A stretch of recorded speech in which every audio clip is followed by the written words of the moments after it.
Oh wow, we're coming into another like amazing month. As we've been saying this, I feel like it's a broken record now. Another amazing month, like so many things happening. And as we enter the Scorpio solar month, we will have had the full new moon in Libra the day before, and then the next day, the um, sun enters Scorpio, and um, Neptune returns to Pisces like a few hours before the sun goes into Scorpio. It's like, wow, how often could that possibly happen? That we have these two major shifts taking place at the same time. And so we've talked about this before, but it's worth talking about again because Neptune will be in Pisces until I think it's I'm sorry, January I want to say January 26th and I have it written here, so let me just find it. Yeah. Um, it's going in uh February 13th. Sorry. No, that's Saturn going back into Saturn goes back into Aries on February 13th, and then Neptune's going back into Aries on January 26th. And then they're going to come together and have their conjunction that we've been talking about on the um, 20th of February, which is a super rare alignment at the 0 degrees Aries point. And I went back and looked. The last time Neptune and Aries were conjunct was in 1703, and it was at 11 degrees Aries. So not even close to the 0 degree mark. And then if we try to figure out like one's 665-year cycle, the other's a 30-year cycle, for them to come back to an exact 0 point together is thousands of years. So it's been thousands of years since this has happened. And so this is such a unique time. And I just really appreciate one of the things we were talking about before we started the recording is how everything that's been going on is preparing us for this time. This whole year is like all these cycles, all these amazing events that are taking place.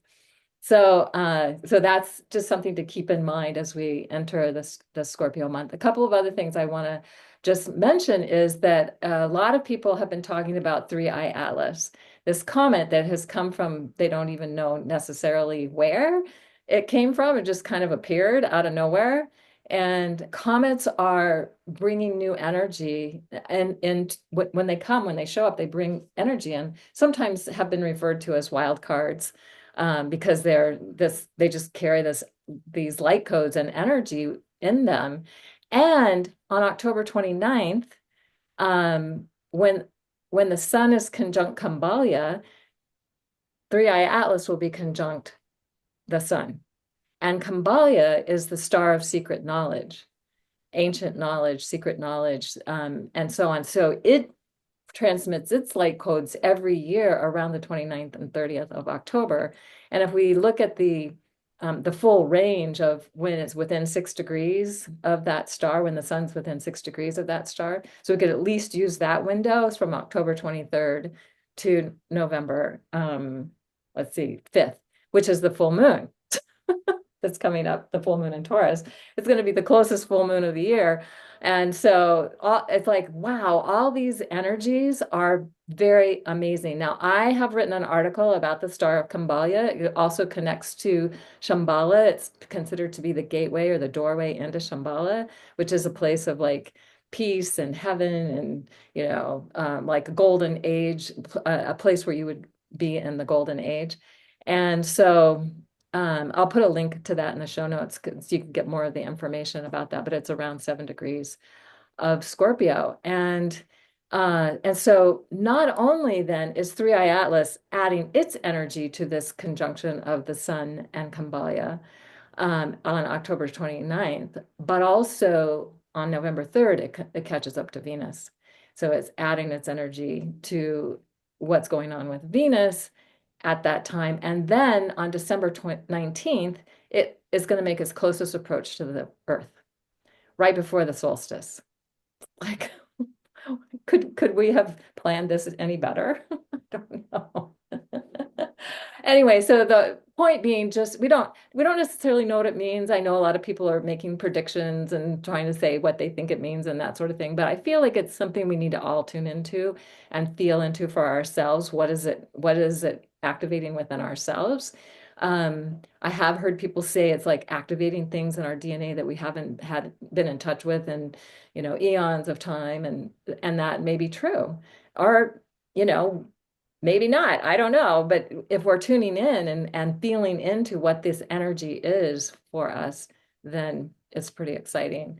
So then I'll wrap up phase one, but I just want to say this full moon in Taurus on the 5th is amazing. It's it's also going to be the closest full moon of the year. It's amping up all the energy. And a couple of days later, Uranus goes back into Taurus. So we have a full moon in Taurus. 2 days later, Uranus goes back into Taurus. So the Taurian energies are massively magnified at this time as we're getting ready to go into the cross quarter that happens also on the 7th, the exact time when the sun reaches 15 degrees Scorpio, with the star Zubin el-Janubi, which is another gateway to other worlds and possibilities. So I'll put a link to an article I wrote about that also in the show notes. And with that, I think there's probably enough for now, and I'll share more later. I love what you were sharing also about that star and the idea of sacred knowledge and wisdom of going back to that paradise that it was always there. We just forgot how to get there. And also how to tune into ourselves and what is true for us, because the information is going to be even more. And I feel what you were saying is like we are preparing for next year in a way. And that conjunction next year is creating new structures for our dreams, like Saturn, Neptune, 0 degrees Aries. But it's a dream that is connected to our unique life force and our uniqueness. So, what is true for one person maybe is not alive for another person. And that is the magic of astrology.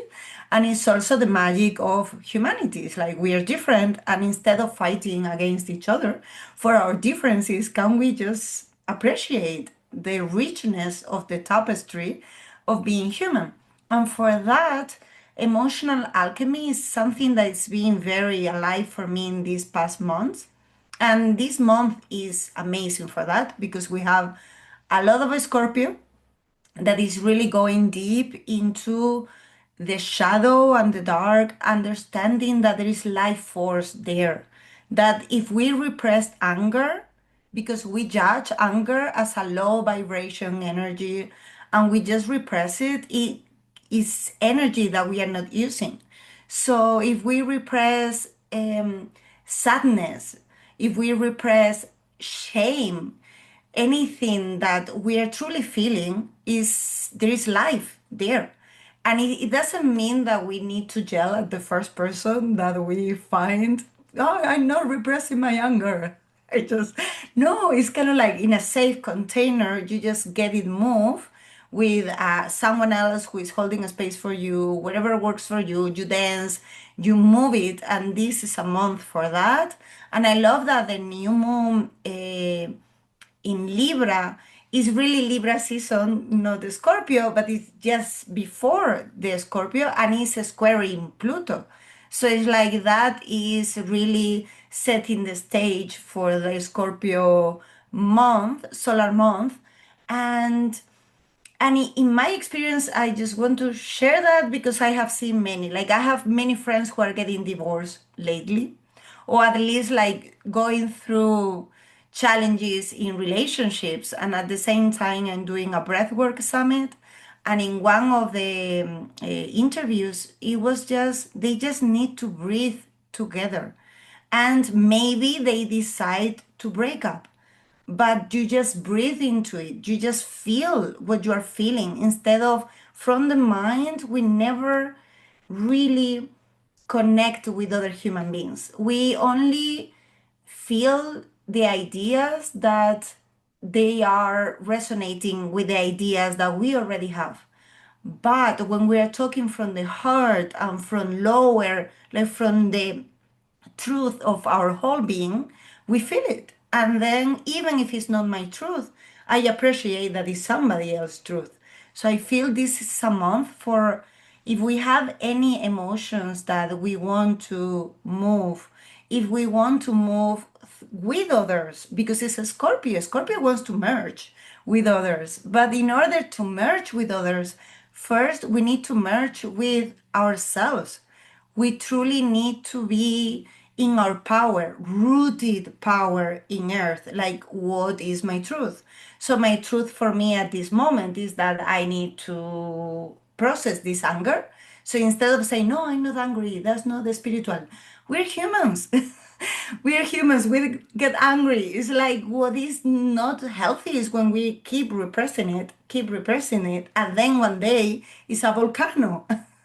And one day when I lived in Thailand, they do repress a lot of anger, much more than, for instance, in Spain, where I'm from. And it was crazy when you saw a Thai person really angry, it was like run, because they didn't teach the children how to manage anger. And it's just an emotion that is normal and it has its purpose. And it really just show us somewhere that we feel unfair, and to really also move the energy to take action. So when we get through that anger, after that, there is a life force to find clarity. So I feel that is very connected with all that water month that we are having.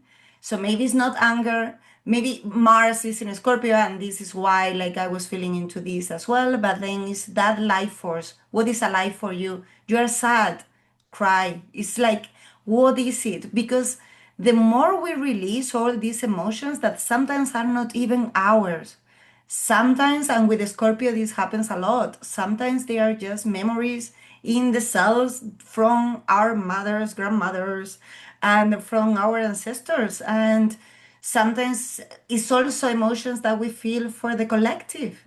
And that happens a lot with people with a lot of water in their chart. It's just understanding that sometimes you're crying just because the person next door is sad and you're just crying and it's not yours, it's theirs.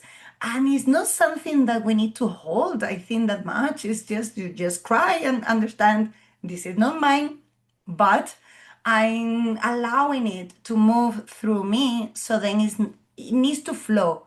I think that's something that is very important for a water month. Water gets stagnant when it's stuck. But if the emotions, if whatever we are feeling is flowing, then we find life after that. And also, as I was saying, that is preparing us for next year, the more we are connected with the truth of who we are, with the love that we are, and release all those emotions that they were stagnant, the more that next year we will have clarity for that new life that is coming, that is going to require our action, because it's zero Aries, right? It's not, I please save me, somebody save me. No, you are the one. You are the one taking action. Each one of us is finding their life force and starting something new. So the more that we can release that heavy weight that maybe we have been carrying for too long, because water sometimes can be very heavy, and it's just flush it out and start new next year. So we are preparing. I'm super excited. Oh, I love this, Mar. I feel like you're embodying the energy so magically. So I just want to mention, the Scorpio Ingress chart is pretty intense and pretty amazing. So right when the sun goes to 0 degrees of Scorpio, this is just right after Neptune has gone back to 29 Pisces, which is just a really big transition that I think we're all going to be feeling. That in itself, Neptune going back into Pisces at like that 29 degree, 59 arc minute energy, like as Pisces as it gets, that's really watery. like that in itself alone. And then we have the sun at 0 Scorpio, who's squaring Pluto there, and Aquarius, who's at 1 degrees of Aquarius at that time, who's been direct maybe 22 days by that point. But we also have the moon in Scorpio, Mars in Scorpio, and Mercury in Scorpio. So sun, moon, Mars, Mercury. That is all the personal planets other than Venus. She's holding the energy down and something other than water for us. She's an air sign Libra, her home temple and Libra at that time. But that is very, very watery energy. And then also we have Jupiter over in Cancer. So there's this kind of grand water trine energy of especially Moon, Mercury, Mars, kind of getting near the mid to last decan of Scorpio, making a trine over to Saturn and Neptune, and then making a trine over to Jupiter and Cancer. So, I mean, maybe it's a little bit of a stretch by the orb, but I'm feeling the grand trine energy. Something I also just want to note, I've been tuning into over in Cancer as well, the goddess Pythia, who is essentially the oracle at the Oracle of Delphi. She holds that oracular energy. She's been hanging out with Jupiter for a few months over here in Cancer. So there's something about really expanding our ability to be our own oracle, to expand our ability, because Jupiter expands, right? To receive in intuitively. And so I'm just kind of I'm really sensing there's this really, especially of all the Scorpio energy, Neptune going back into Pisces. There's so much there we can tune into energetically to receive guidance and wisdom. Of course, always using our discernment on what we're tuning in energetically is really, really important. But I'm really feeling with all this strong water energy, especially all this Scorpio energy. I mean, the vibe of the month, I feel there's this, I mean, Scorpio, right? It's the energy, it's intense, it's raw, it's real, it's passionate, it's alive, it's creative, it's alchemical. And it's really all about Scorpio's an energy. It wants to be authentic.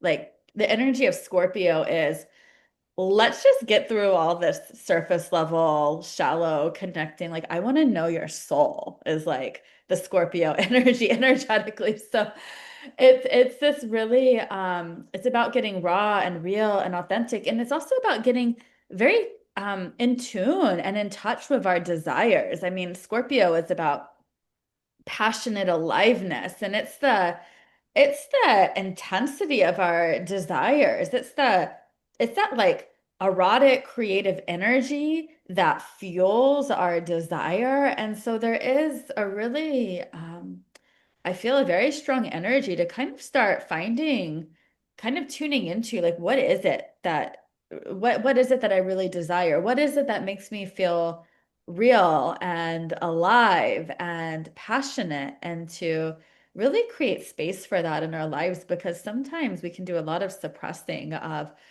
what is our true desires, and there can be all this like shadowy story around like, oh, it's selfish or this or that. So there's some really powerful energy, and just with all of this watery energy, it's like Mar, you spoke to it, like the invitation for emotional alchemy is so, so powerful to me. Like the emotional alchemy, I mean, you spoke to it, is when can we be with our emotions when we're dropping below the story of our emotions, just being with that pure, raw energy of our emotions and not needing to project it out onto others, not needing to be in a reactive place, just being able to like to be the alchemical cauldron to allow that emotional energy to move through us. Like that is such a really powerful creative energy. Now, just to speak to it as we start the month, and it's already been going on before moving to Scorpio season, Mercury and Mars are pretty close, and they'll follow each other out into Sagittarius. So Mercury, the mind, Mars, the energy of action, right? There is potential for people to be very reactive based on stories, Mercury and Mars, and passionate Scorpio. So just knowing that can be really great to notice if you find yourself getting really like in the throes of that or tossed in the waves of that, or if other people in your life are doing that, just knowing that. And sometimes being able to have Scorpio is a sign of learning boundaries too, having boundaries of when saying, that's your thing, and I'm not going to get pulled into your undertow or undercurrent or tossed around in your waves or in the collective, what's going on. And we see it, right? Like if you just get on social media, there's so much like emotional reactivity based on like stories. And so there's a lot of energy there. I mean, the beautiful thing is this beautiful, raw, real emotional alchemy, like real, raw, deep connection. There's so much potential for that. And then there's also a lot of potential for things to get very turbulent and chaotic emotionally as well. So just knowing that can be really, really helpful. And just one thing I want to point out on the Scorpio Ingress chart is something I really love is the moon is at 17 degrees of Scorpio at the moment of the sun going into Scorpio. And that's perfectly trying the North Node at 17 Pisces and, sextile the South Node at 17 Virgo. So this tells me kind of no matter what our experience is over Scorpio season, there is whatever our experience is really supportive for our evolutionary journey, for our future forward. So it's a lot. I mean, I think it's gonna be raw and real and passionate. Oh yeah, I love this. Oh my gosh. So if we think about also this is the time when the in the seasons when the veils between the worlds are thin and all these things are happening. And so both Mara, you and Jamie both reminded me of one of the things I like to talk about in relationship to Scorpio is the right use of will. There was a book that was channeled by Sandy Rohan way back in the day. And the first part of the book is amazing. The second part of the book's a little weird, but the first part's really worthwhile of tuning into because she talks about the importance of giving ourselves permission to feel what we feel, not with anybody else around necessarily, not towards anybody. I mean, we could be mad at somebody, but don't be mad at them. Just be allow yourself to feel that. Anyway, when we suppress, repress, and deny, it's in our body. It stays in our body. And then we just keep stacking up those suppressed, repressed, and denied feelings. And then we wind up with health issues and challenges and then or things coming out when we didn't think they would. Like you can only hold the beach ball down for so long and then it's going to pop up kind of idea. So this is really important. And I think that if we look at it as a way of clearing the field, like if we're clearing out any suppressed, repressed, or denied feelings. The other thing I really appreciated that you said, Jamie, was the desire, because desire, oftentimes they, like I think it's Buddhists or somebody, they'll say that desire is the cause of suffering. Not desire that's the cause of suffering. It's attachment to how it manifests that is the cause of suffering. And desire is the engine of creation. It's like we won't create if we don't have desire. So we need to know what our desires are. It's really, really important to allow ourselves to feel what we really desire, to feel that passion. And if we have a lot of suppressed emotions in our body, then we don't know. We can't necessarily access that. So first step is to clear the way so that then we can tune into and be ready to take the action that's necessary to create that desire. And it may not manifest in the way that we imagine. And that's okay if we're not attached to a specific way of it manifesting and getting really rigid and wanting to hold on. And that's something Scorpio can do. And the will of Scorpio can be very intense. So the mantra I like is I will, my will be thy will. So it's my will, and I'm willing that my will be aligned with divine will, so that I am, I'm not like holding myself back into something that isn't even really authentically me, and just allowing that to come and unfold in whatever way that it will. So, also, Jamie, you inspired me to look at the Ingress chart, and I saw that Hygeia is at 7 degrees Scorpio on the day of the ingress, which is the degree of Khambalia, the Star of Secret Knowledge. So that's another activation that I hadn't really registered before. So I'm kind of excited about that. Then along comes Three Eye Atlas and the Sun, and they activate that star and so on. So anyway, so there's a lot that's there to support us in going through this process, as I guess one want to say. Venus goes into Scorpio on the 6th of November. We have the cross quarter on the 7th. We have the full moon, of course, on the 5th. Um, we start the solar month with Mercury in Scorpio, but then it goes into Sagittarius, and then it goes retrograde, and it comes back into Scorpio. So it's not done when it goes into that range. And so basically, Mercury is going into, let's see, it's going into Sagittarius around the 29th of October. Another thing that's happening on the 29th, and it'll be opposite Uranus. And then on the then it's going to go retrograde at 7 degrees Sagittarius. That's very near the star Antares, the heart of the Scorpion, on November 9th. And then it will come back into um, Scorpio later. I don't have all the dates for that in front of me, but this retrograde process of taking that even deeper, taking it even further, and it starts out with the heart of the Scorpion. So the heart energy is, I think this Mercury retrograde is really taking that and taking that deeper as it goes back into Scorpio.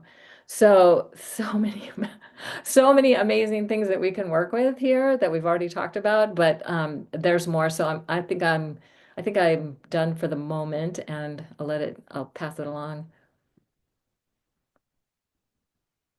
I wanted to emphasize that during this solar month, first we have Neptune entering back into Pisces, but then we also have Uranus entering Taurus. And then the full moon, November 5th, is a full moon Scorpio Taurus. So it's a lot about that body. So everything that we are sharing about the repressed emotions and everything is truly connected also with the pleasure, like our ability to really feel pleasure in the present moment. And for that, we need to be present in what we are feeling and what is alive. And many times there is this need for release, as we are mentioning, in order to even allow ourselves to trust enough life so we can feel the pleasure and the desire. And I love that the word desire comes from desidere, that is from the stars. So it's this idea that we don't even decide what we desire. Like you go deep into your soul, your desires are just what it was for you all along. It's not that you are taking from others. I think desires get tricky when they are, as Kailin was saying, when they are connected with attachments, but also with me going for what I want is taking away from others. And this idea that when we truly penetrate life, very Mars in Scorpio, moving into Sagittarius as well, like really using our Mars strongly. Mars in Scorpio is really strong. It was the rulership, traditional rulership, and I totally feel it, like how it makes sense that Mars is very alive in this sign, and is this um, our ability to penetrate life when it's connected with the heart, with the body, with our breathing, and we are truly present, we wouldn't harm other people. I feel we only harm people when we are just here.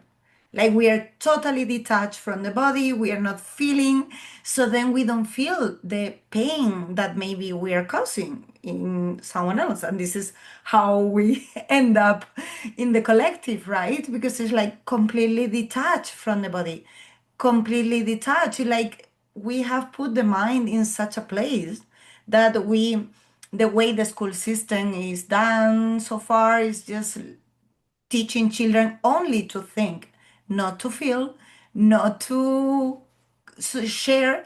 And now it's so interesting. The other day I was listening to a AI summit, and what makes us different from AI is our bodies, our ability to experience life on Earth, because AI won't be able ever to kind of like, well, maybe it has experience, but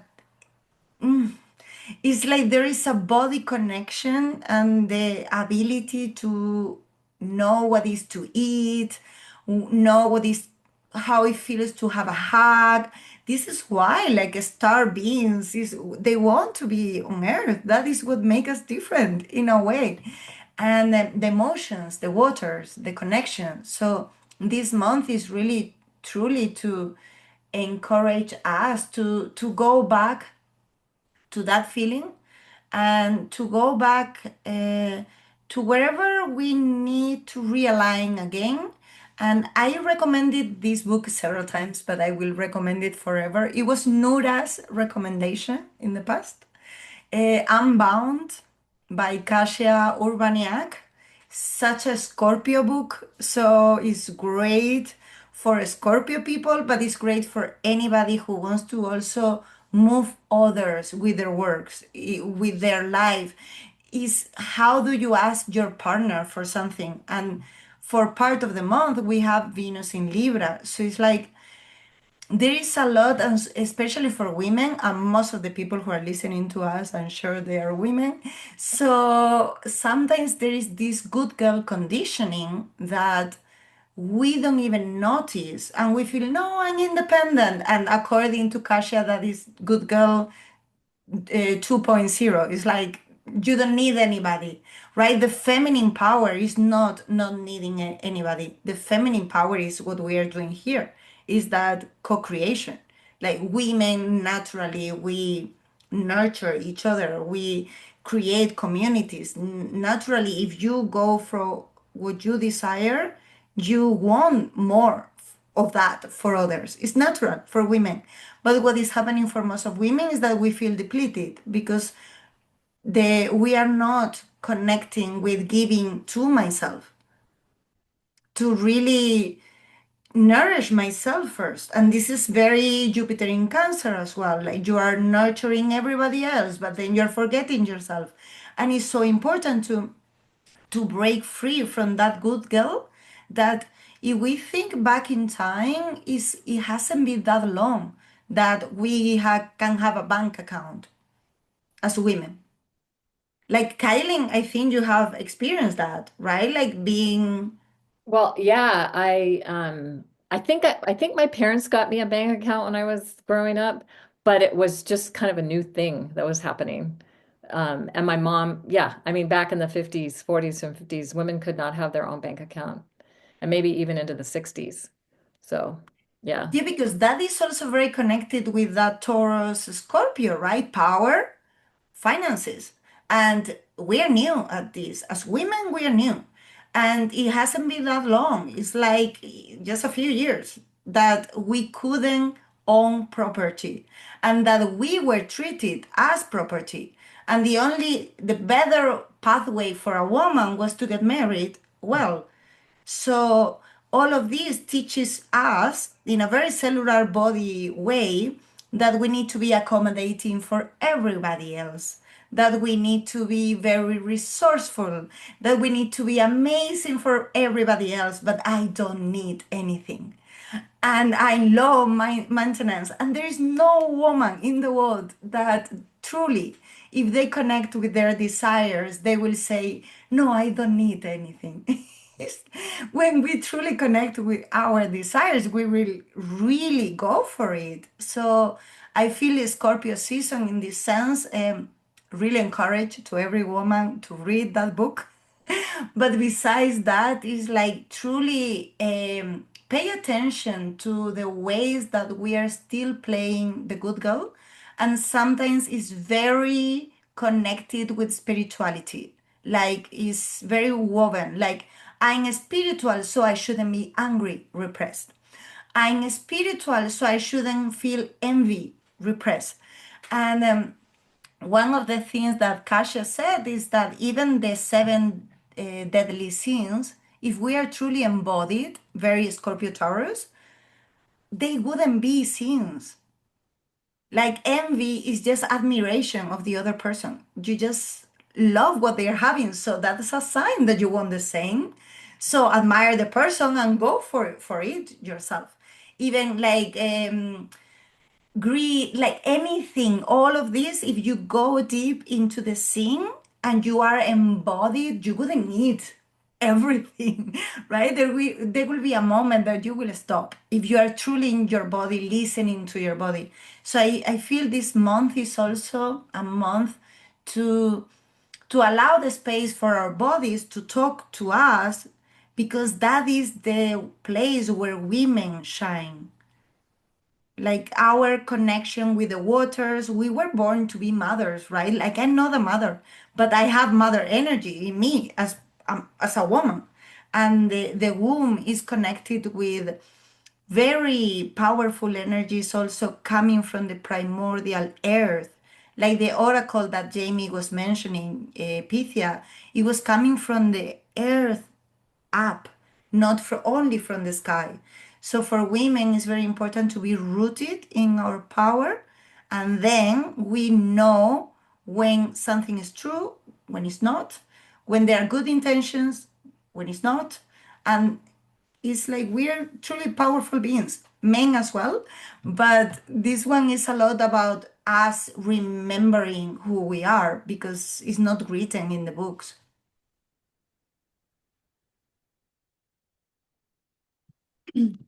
Oh, this is all so good. I love what each of you are bringing through, and I love my family's Scorpio dog.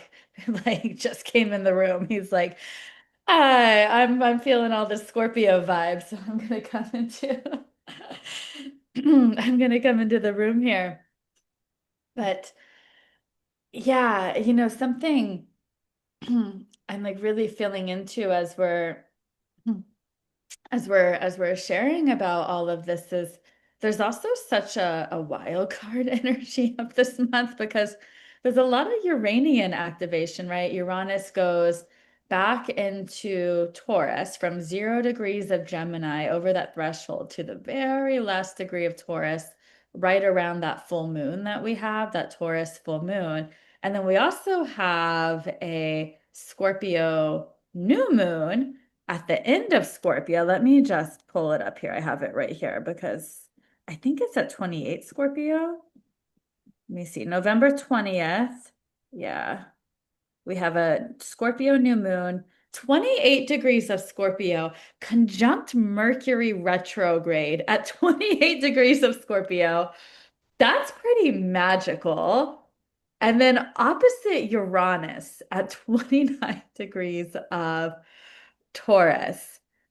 That is so, so epic. And it's also this interesting, there's like a really strong grand water trine with that, with the sun and moon and Mercury all at 28 degrees of Scorpio, making that trine to Jupiter at 25 Scorpio, who's now 25 Cancer. Jupiter's going retrograde over stations retrograde over this Scorpio season. Pythia is at 29 degrees of Cancer at that point, and then making the trine over to Neptune at 29 Pisces, Saturn at 25 Pisces. Neptune and Saturn are both, of course, retrograde. So there's this interesting kite pattern with that grand trine with the new moon, Jupiter and Saturn and Neptune, and then opposite Uranus and Taurus, which really like when there's that kite pattern. So three planets, one or more planets, and all three of an element. So this case, water. And then that opposition is Uranus. Like it's like this kind of pulling a bow and arrow back. It's like what Uranus does, because when there's a grand trine energy, sometimes the energy like just like you think of it in the grand trine, the energy is just kind of sometimes flowing and jiving that it can actually get a little stagnant. And so what that kite does, that Uranus there and Taurus, is like the gas pedal or the activator, the ignition. It gets that energy moving. And what is Uranus? Uranus is a wild card energy. Uranus is about wild awakening, fast-moving change, unpredictability, the unexpected. So there's a lot of energy of perhaps some it can be Uranus can be anything, really. It's like the full range. It's a mixed bag, but new opportunities, new revelations, fast-moving change. Sometimes shocks, like shocking truths are revealed in our lives. Like people might shock us with something, like something we didn't see coming. I mean, it could be anything with Uranus. I mean, it's best not to try to predict because it's never going to be what you think, but there's this really strong energy. And I feel like Uranus going back into Taurus for this last little go. Uranus will be in Taurus through April of 2026. So we're getting some final Uranian Taurus activations. I mean, Uranus and Taurus, there's several things it's about. One is about awakening the wild wisdom of our bodies. It's really like when we're like Mara, what you're speaking of, when you are truly embodied, like the Kundalini energy that moves through us, the magic of that, the awakening of that, the how we are these quantum portals when we are truly embodied. It's like all of a sudden we really come into our bodies and are really experiencing like when our senses are alive, there's a lot more options available to us in the world than we ever thought. I mean, we are like quantum portals. So I really feel it's connecting us with that magic. And this is just an energy of Uranus and Taurus. Uranus went to Taurus in 2018, 19, stayed in there, went into Gemini in this year of 2025. Now we'll be doing one last little, November through April, one last day in Taurus. Uranus in Taurus is about getting comfortable with being uncomfortable. Where have we been stuck and stagnant? Where has our comfort zone become a cage for us? And Uranus is wanting us to break through and break free from that. And what we need to do, like kind of the paradoxical thing to do that is we need to have really regulated nervous systems. I mean, that's been huge with Uranus and Taurus. It's like our nervous systems are plugged into an electrical outlet and we're like, I just had like 10 shots of espresso, it's like that energy. But it's been such intense energy, so we can learn, so we can employ all of our practices. We can get really masterful and skillful at grounding our energy because if our nervous systems are not regulated, it really, it is very hard to create when your nervous system is not regulated because we're in fight or flight or freeze. We're moving from an unconscious place, our trauma patterns are coming out.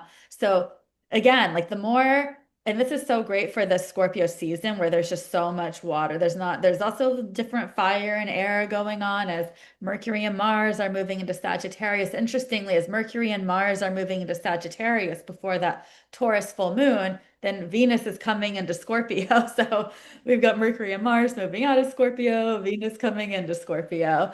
But I just feel such a strong like ground. Just keep on coming back, checking in with your nervous system. Like there's also a lot of Scorpio is a very, with Mars being the traditional ruler, there's this decisiveness, there's this precisionness to Scorpio. There's a lot of distractions trying to pull us in lots of different places, trying to get us to be reactive. There's so much there around the divide and conquer kind of energy that's out in the field that is just so divisive, so distracting. I feel this really strong energy of getting very clear and decisive around like when something's a distraction, almost like a ninja. It's just like, nope, I'm not getting pulled away from that. I'm not getting distracted, coming back to my center, coming back to my heart. So we might get a little touch up of Uranus going into Taurus, along with that Taurus full moon. Where do I need to get out of my comfort zone a little bit? Where do I need to maybe take a little leap of faith? And also with Neptune going back into Pisces, with all the Scorpio energy, I mean, there's a lot up in the field for things coming up around our shadow, around illusion, delusion, deception. I mean, really feel like Pisces, the ultimate thing is where am I deceiving myself? It's a big thing that as Neptune is going through this last part of Pisces to wake up to, wow, where has my awareness been clouded by illusion and delusion. And where have I been deceiving myself? And the Scorpio season is going to be a great opportunity to wake up more to that, because that's one aspect of Scorpio, is becoming more aware of what's going on within our shadow realm, within our unconscious realm, and integrating it. Scorpio is the sign of regeneration. Mara, you spoke to something about depletion. And when we're, I think this can go for women, anyone, but when we're depleted, like how that affects how we're meeting the world from. And so Scorpio is about regeneration. What do I need to regenerate? There's just so much right around that full moon. I just want to speak to that. Right before the full moon, I think the day before, Mars is going into Sagittarius. Then we have the Taurus full moon. And then we have Venus going into Scorpio right after that. We have Uranus going into Gemini, like no, I think the Scorpio or the Taurus full moon is like November 5th. So then November 6th, Venus goes into Scorpio. November 7th, Uranus goes back into Gemini. That November 6th, 7th kind of energy is the sun coming to 15 degrees of Scorpio, right in that energy, which is Samhain, which is a really powerful energy to really tune into honoring your ancestors, having that reverence for your ancestors, maybe giving offerings. And also, what are you ready to let go of seasonally at this time of year as we look at year, the whole year and it's full. It's a really good time of giving away and releasing. And then we have Mercury going retrograde, I think November 9th. So it's just like boom, boom, boom, boom, boom, all of this energy. There's a lot. And I feel that Uranian, I think there's a lot of unexpected possibility for this season. It's amazing. So I think maybe I just feel like summing it up and saying, wild card, this is a month that with the comet, with Uranus, with everything that's going on, a lot of wild card energy. It's nothing that we can predict, but yeah, it's just trying to keep ourselves regulated and present for what's unfolding because it's happening for us. And then just this idea of when we are really attuned, there's a magical essence of Scorpio. Scorpio is all about the magic and manifestation, manifesting when will is aligned with divine will, because we don't want to have it be hurting anybody, as you said, Mara. I love that because it's like, do what that will is. The whole of the law comes from the Emerald Tablets, but do no harm. So if you're doing harm, then you're not in alignment with that divine will. So that's my little summary. So do either of you have anything you want to add? I would like to suggest that this is a beautiful month to do offerings to the waters because when I was living in Thailand during the full moon in Scorpio is Loy Krathong, that is festival where they do these beautiful offerings with like candles and like banana leaves and flowers to the rivers because of the raining season. But because this month has so much water, it's very interesting to do in November 5th, but then whenever you feel like it as well during the whole month, those offerings to the waters to release, but then also asking for your dreams, your desires, your visions. So it's both. It's like you offer something to the earth and then you ask for something in sacred reciprocity. I love that. One thing that's just coming to me to bring awareness to is with the Virgo South Node plus all of the Scorpio energy. Notice your relationship to control and where you are trying to control your life or control others or control outcomes. Control is a big theme that can come up as a shadow dynamic with Virgo and Scorpio.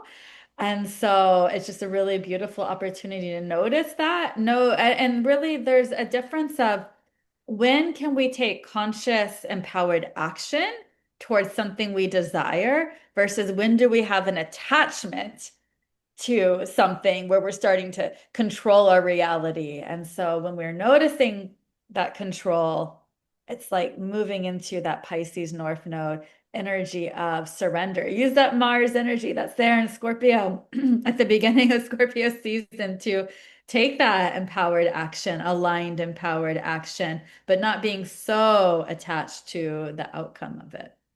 Beautiful. Oh my gosh, this is so good. I hope everybody has felt the amazing wisdom that has been shared here, and this will be supportive and helpful for you as you navigate this Scorpio solar month, and we'll look forward to seeing you for the Sagittarius solar month.